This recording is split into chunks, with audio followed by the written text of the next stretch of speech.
Mini golf, the great American pastime. From awkward teenage dates to forced family vacations to the birthday party for that one kid whose parents always took him somewhere elaborate, you've more than likely played your fair share of mini golf. Grab your little club, grab your little colored ball, and head out to the golf course filled with all sorts of fun little obstacles. Mini golf is just ingrained in our culture. One way or another, you've probably experienced it. That's why today I am proud to present for you miniature golf on the Atari 2600 from 1979.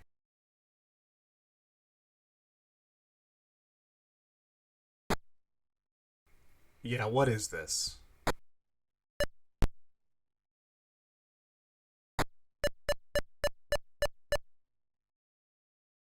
Miniature Golf for the Atari 2600 is a game that tries to emulate what it's like to play a round of mini golf, which, might I add, before I even get into this review, I don't think anybody's ever willingly played a game of mini golf. I think mini golf is just something you kind of get roped into doing. Like, nobody actually wants to do it, but it's like somebody has the idea, and then it just causes this effect of like, oh, I guess we'll play mini golf then. And then you're just stuck doing it for, 2 hours, and then by the end of it, you're like, oh man, I wish I could have done anything else with this time. Which, in that regard, I think miniature golf on the Atari 2600 really captures the spirit of what it's like to play miniature golf. You're bored. You don't fully know what's going on half the time. Nobody knows whose turn it is. And it's just not very fun.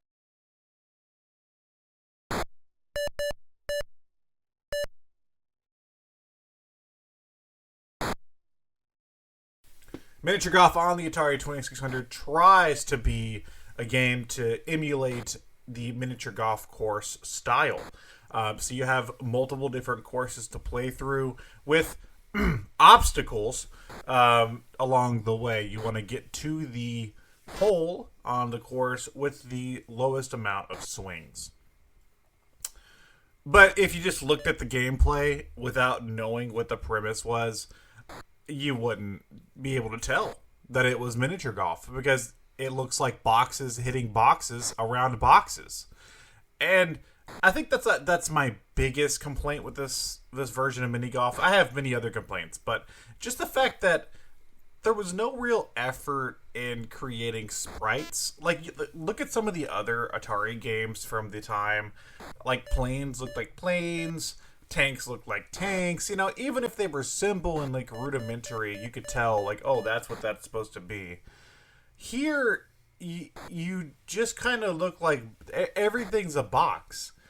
And without the context of it being mini golf, if I just threw this down, didn't tell you the name of the game, and had you go at it, it would probably take you a second to really understand what was going on. Especially because the mechanics of miniature golf, on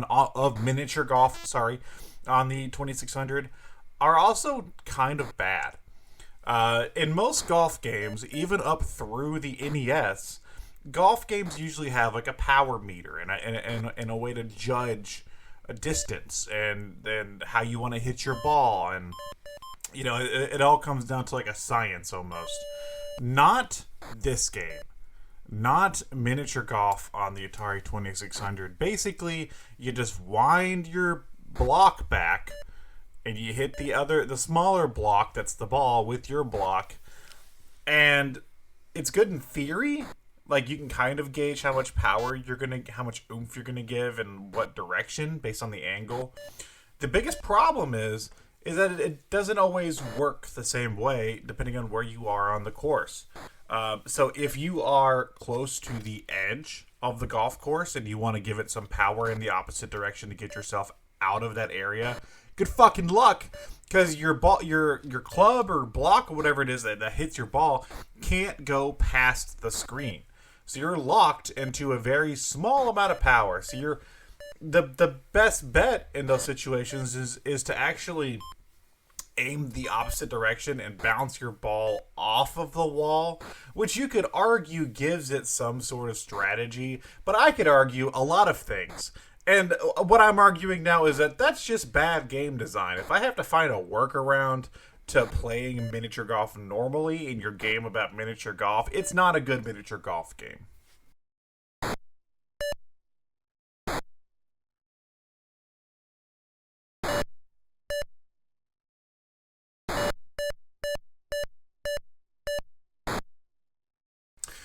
Now, I'm a huge Atari fan, and I'm curious to see what other Atari fans think about this game in particular.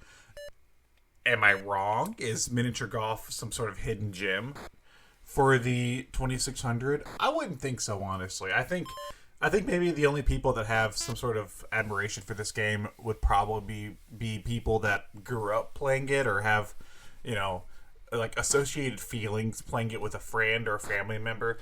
And honestly, I think that could be the only amount of fun I would have with this title is the fact that you could play it with somebody else.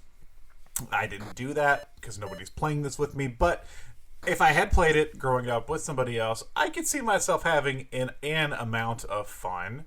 I don't think it would make it a good game, but I think it would give me some sort of nostalgia for it. So yeah, I could. That's the only scenario I would see somebody saying, "Hey, cool, miniature golf."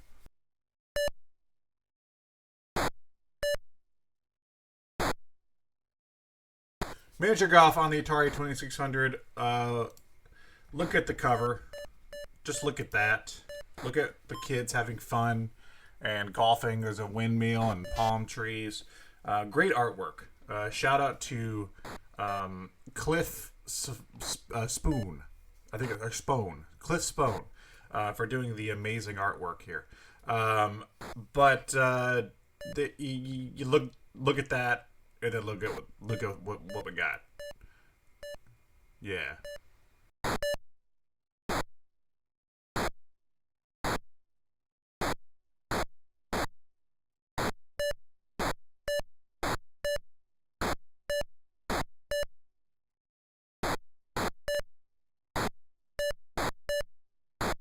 This is the mini golf remix.